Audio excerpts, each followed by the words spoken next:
Welcome to this week's virtual Drasha. This week we have the incredible privilege to read Parshas Toldos.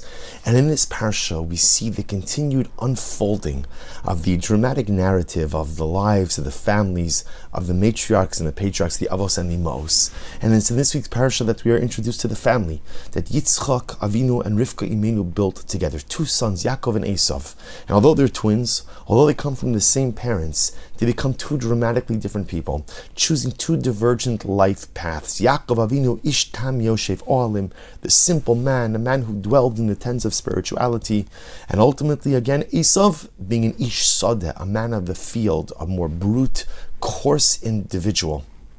And the Torah tells us, of course, Yitzchak Avinu gets on in age, and he tells Esav, "Come, prepare me, haveli matamim, bring me something to eat, and I want to bless you before I die." Now remember, Yitzchak Avinu is unaware of the transaction that took place between his two sons. The fact that Esav, in a moment of what he perceived as desperation, went ahead and sold his birthright for a bowl of lentils.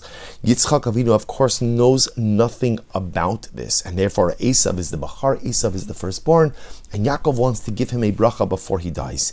Now it's interesting to note as well that Esav, of course, doesn't tell his father this either. In other words, when Yaakov Avinu says, "Come, let me give you the blessings of the birthright," it's not like Esav says, "Hey Dad, I sold it, really, you got to give it to Yaakov, I was hungry, bowl of lentils." He doesn't say anything, which indicates to us that Esav himself still wanted the bracha.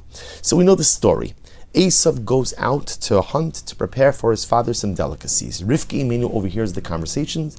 She tells Yaakov, "Quickly, dress up like your brother, go in, masquerade as your brother, and get the brachos which are rightfully yours." Yaakov Avinu hesitant, and Rivka Imenu says, listen, I like kilas chabani. If anything bad happens, anything goes down, anything goes south, it's on me.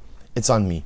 Yaakov Avinu, again, listens to his mother, puts on the clothing of Esav, and then the dramatic encounter occurs. So Yaakov, you have to imagine the scene, is walking in like wearing the furry clothing of Esav, bringing in a tray of delicacies prepared by his mother, by Rivka, for his father Yitzchak.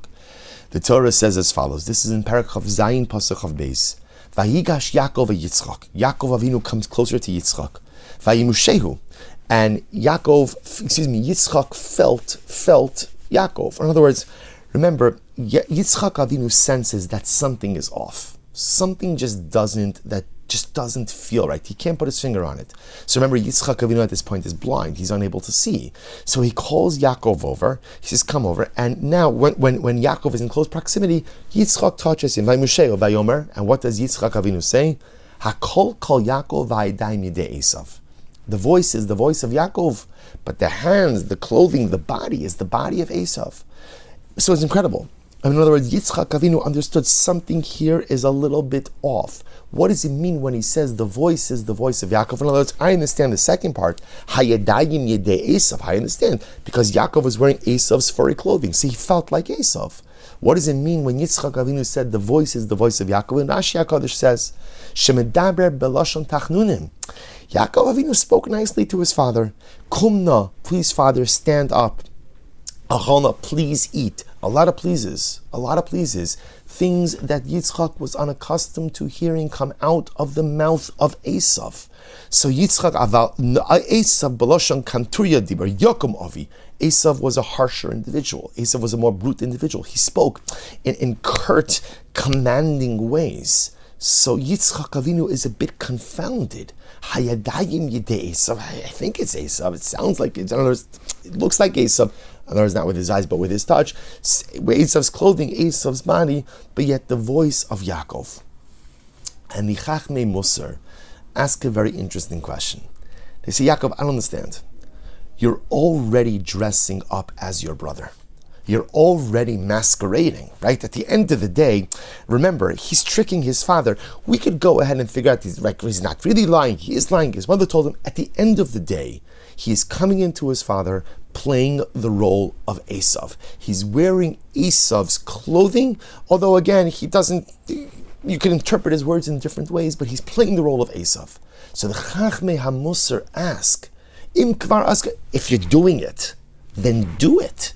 Then why not change the way you talk to sound a little bit more like your brother? In other words, you're playing the part. You're already playing the part. You're following your mother's instructions. The ruse is going on. So be all in, commit yourself to it, and going to do this, then commit to it. Why doesn't Yaakov change the way he spoke in order to present more like his brother Esav? And I saw quoted in the Chachmei Musar, in the name of the Chachmei Musar, something absolutely beautiful. Listen to this. Mikan nimtzar l'meidin. From here we learn something very profound. Shelachol davar chitzoni haya Yaakov mesugal le'eschapis l'shanos es pertzufa lidamos le'Esav. Yaakov Avinu was willing to make compromises. Yaakov Avinu was willing to make changes. Yaakov Avinu understood. You see, one of the greatest takeaway lessons from this entire story is that sometimes to get things done in life, you have to leave your comfort zone and do uncomfortable things.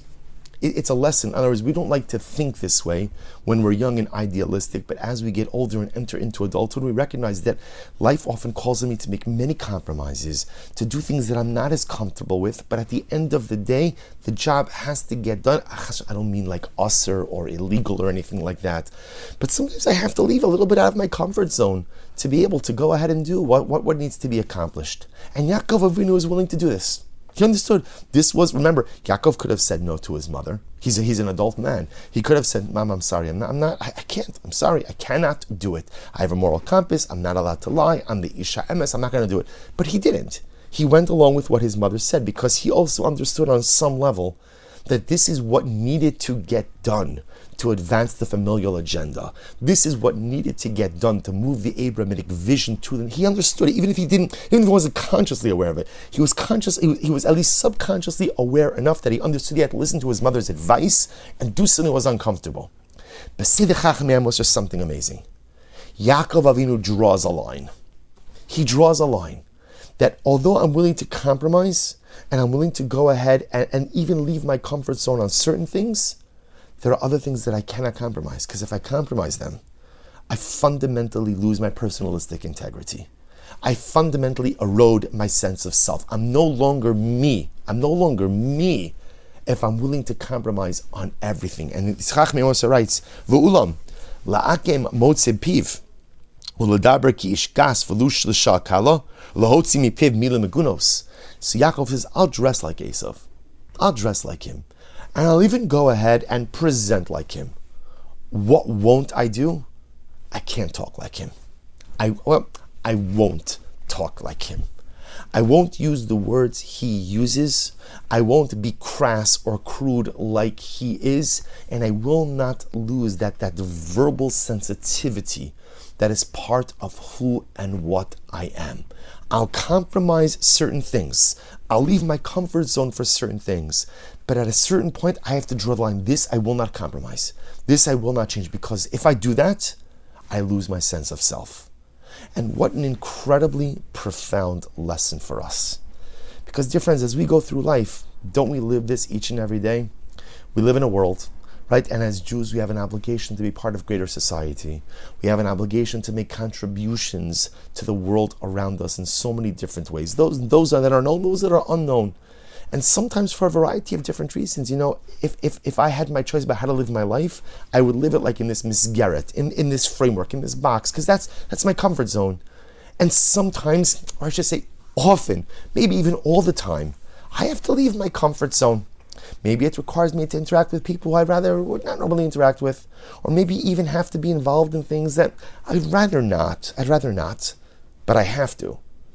But life is all about identifying what are the things you're willing to compromise on, and what are the core parts of your spiritual identity that cannot be compromised, that cannot be changed, that are non-negotiable.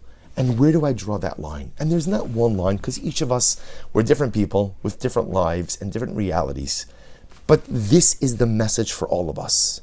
Be willing to compromise. And yes, sometimes to accomplish great things in life, you have to leave your comfort zone. But my avoda is, I have to identify, what are the core things that make me me? What are the core things that are pillars of my spiritual identity?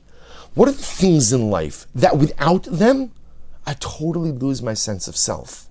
And when I identify those things, I realize what I can give on, where I can compromise, and where I have to stand my ground and draw the line. If you're unwilling to leave your comfort zone, you accomplish nothing. If you leave for your comfort zone all the time and nothing is sacred, then you become a nothing. Life is about this incredible balance. Where am I willing to yield? Where am I willing to leave my comfort zone? And what are the things in which in life I cannot compromise? I cannot in any way cross over the line. What are the things where I have to stand my ground? And I think that, when Yaakov Avinu was in there with his father, and Yitzchak Avinu says, Hakol kol Yaakov ha'edayim yedei Esav. You see, I've often thought that when you read this pasuk, to me as the reader, it sends a little bit of fear. Oi, he's about to be discovered. And I think that Yaakov Avinu, when he heard that statement, a big smile came on his face. He's like, yes, Father, absolutely right. The Yadayim can become the Yedei Esav. I'll wear his clothing if I have to. I'll feel like him if I have to. But the piece that's me, the Kol Yaakov, that's never going to change. Not for anything, not for any circumstance. That is what makes me, me. That was the koach of Yaakov Avinu. And may we be zochem Yirtzeh Hashem to find that koach within ourselves as well. Wishing everyone a good Erev Shabbos and a beautiful Shabbos Kodesh.